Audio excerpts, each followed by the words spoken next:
Good evening, everyone. I'm Laura Ingraham. This is the Ingraham Angle from Washington tonight. As always, thank you for joining us. Well, I'm back from Guantanamo Bay, and Defense Secretary Pete Hegseth gave the Ingraham Angle an inside look at where illegals are being held. We're going to bring you our exclusive coverage in moments, but first, the art of the reveal. That's the focus of tonight's angle.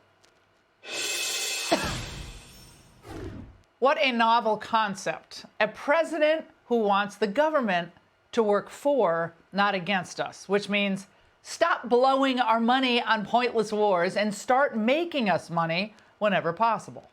We're going to be signing an agreement, which will be a very big agreement that'll be on rare earth and other things. And as you know, we're in for probably $350 billion. Europe is in for $100 billion. And that's a big difference. It's very important to everybody. We're going to get our money back, and we're going to get a lot of money in the future. And I think that's appropriate because we have taxpayers that shouldn't be footing the bill. He's 100% correct. This war was a catastrophe for both sides and a drain on America. And now it's time to use our leverage to make things as fair as possible for all parties, and only Trump could pull this off. And only Trump could have pulled in Elon Musk to help pull off a whole-of-government cost-cutting mission. We have no other choice.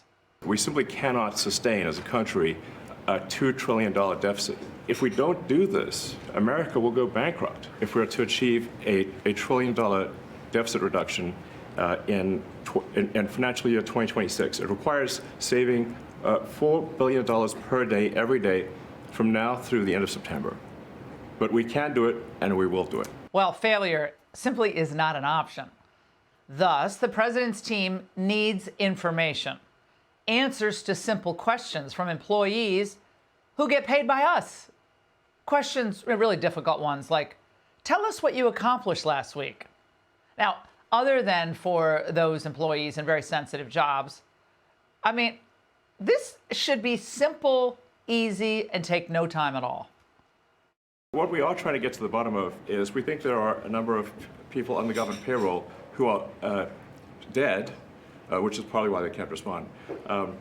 And some people who are not real people, like they're literally fictional individuals that are collecting paychecks. Well, somebody's collecting paychecks on a fictional individual. So we're just literally trying to figure out, are these people real?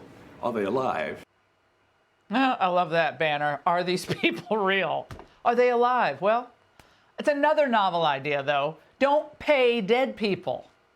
And speaking of people who don't have a pulse, when did Joe Biden ever, and I mean ever, coherently preside over a cabinet meeting? Well, this is how one went down. Jill is here today. Heard that clapping. It wasn't for me. It's time to write a new story of healthcare in this country, one where women get the answers we need. Thank you. Okay, thank you.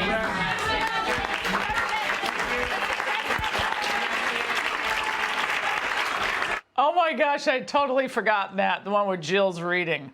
Story time at the cabinet meeting with Jill Biden. Well, again, the key here is knowledge. So do not underestimate how much we're learning about the systems, the intricacies of the systems that make the DC spending machine go. Remember, we pay for it, and a lot of it is broken.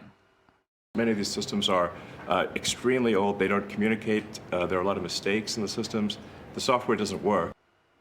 Oh, the software doesn't work. Of course it doesn't work. It's the federal government. Now, remember, they're trying to find about 15% across the board savings from just fraud and waste. We all know that's just the tip of the iceberg, though, but that's a good start. Now, Musk's formula for who should stay and who should go, it's something even the most dim-witted liberals should understand. We wish to keep everyone who is doing a job that is essential and doing that job well. But if the job is not essential or they're not doing the job well, they obviously should not be on the public payroll. And dead people can't do the job well. So, again, take them off. But that's so cruel. That's unheard of, says the Federal Employees Union. You can't cut that.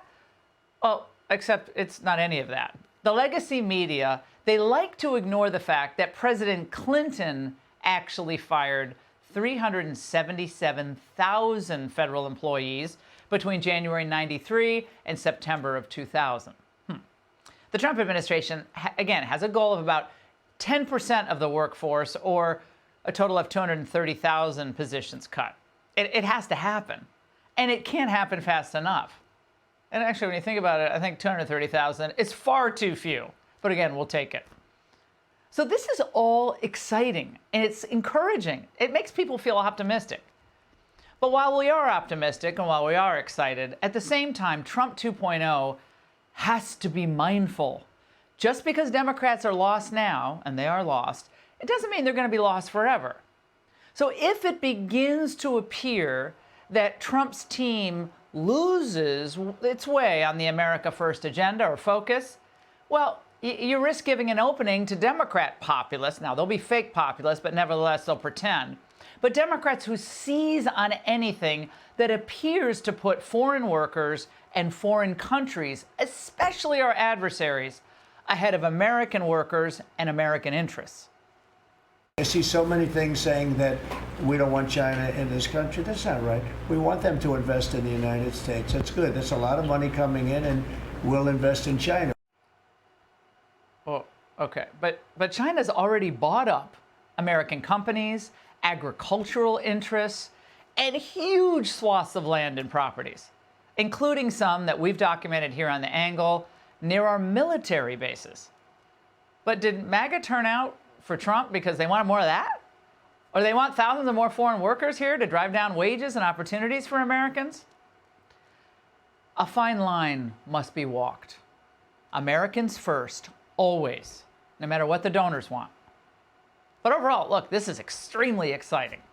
Ending wars, deporting illegals, saving money, cutting the fat, making fair trade deals, a return to common sense. So now's the time to double down on MAGA. Build out the majority. Do not give the left an inch. And that's the Angle.